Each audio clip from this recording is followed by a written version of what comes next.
An excellent tool to add a little bit more interest and pop to your animations in After Effects is the Paint tool.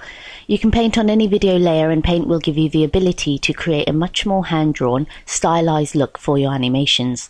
Let's look at the composition we're working with right now. I'm going to load up a RAM preview.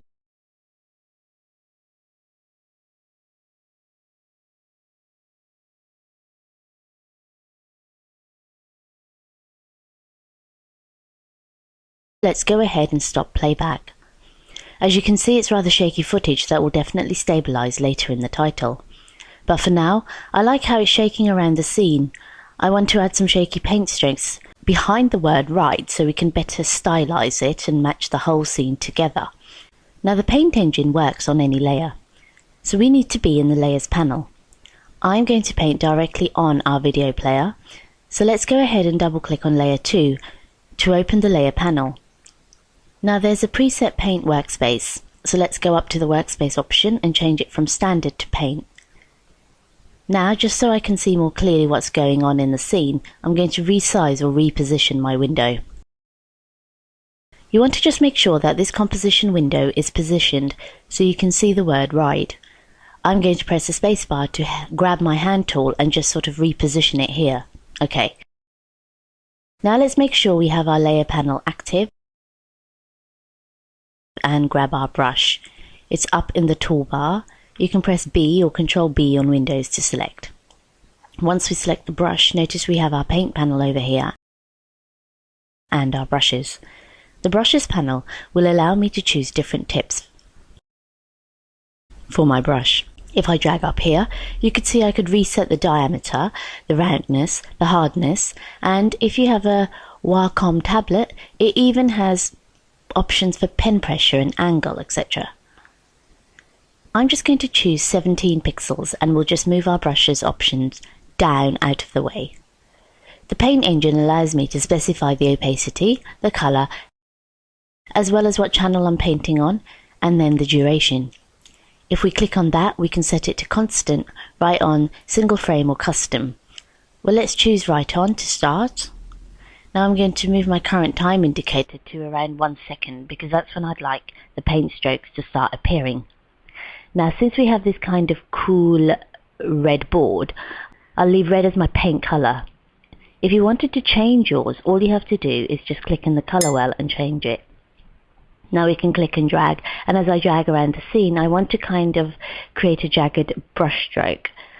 So I'll just click and drag. Now notice it looks like nothing happened. Well, if we click and drag our current time indicator down the timeline, notice now I'm starting to see the brush stroke.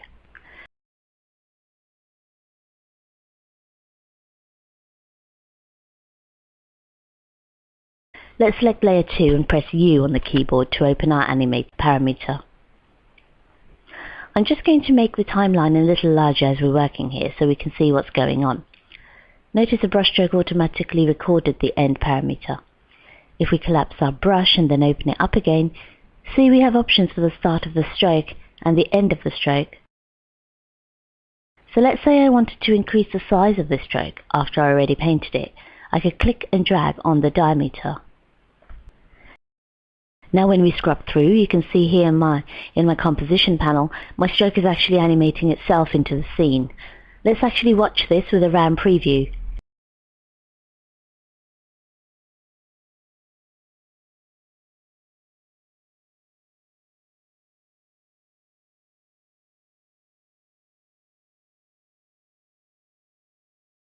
Now that looks pretty interesting, but the stroke was going way too slow. So let's click and drag our second keyframe way further up in the timeline. This way it will just animate in over maybe 1 second. As you notice, we could keyframe the color as well. We could also change the blend mode. Notice the blend mode is set to normal. Let's go ahead and change that to hard light. That way it'll blend with the background just a little bit more. We can also decrease the opacity of the stroke just by scrolling down a little bit and clicking and dragging on the opacity. When the paintbrush is drawn, notice I have a path here. Well, if we open the transform options for our brush in the timeline, we could reposition our brush stroke. We could even animate the scale. You get the idea. The brush stroke is very flexible. Now there are a couple of other options for brush strokes, and rather than going through each and every one, I'm just going to show you one more and give you one super tip. When you're painting multiple brush strokes, you want to make sure not to accidentally have the brush stroke selected. See, if I have brush 1 selected and then I go to paint another stroke, it's automatically going to replace my old stroke with my new stroke, and I definitely don't want to do that. So I'll just press Command Z to undo. That's a nice feature if that's what you're looking for, but I like to just make sure that I've deselected my brush stroke. That way, when I come up and grab my brush and start painting, it's actually going to create a second brush stroke.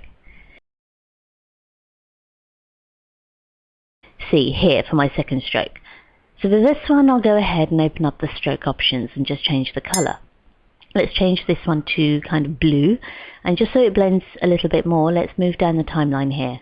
Let's change the blend mode for this individual brush stroke. Let's change it from normal to soft light. Now if we go back to the beginning of our composition, we can load up a RAM preview, and you can see how the brush strokes animated through the scene.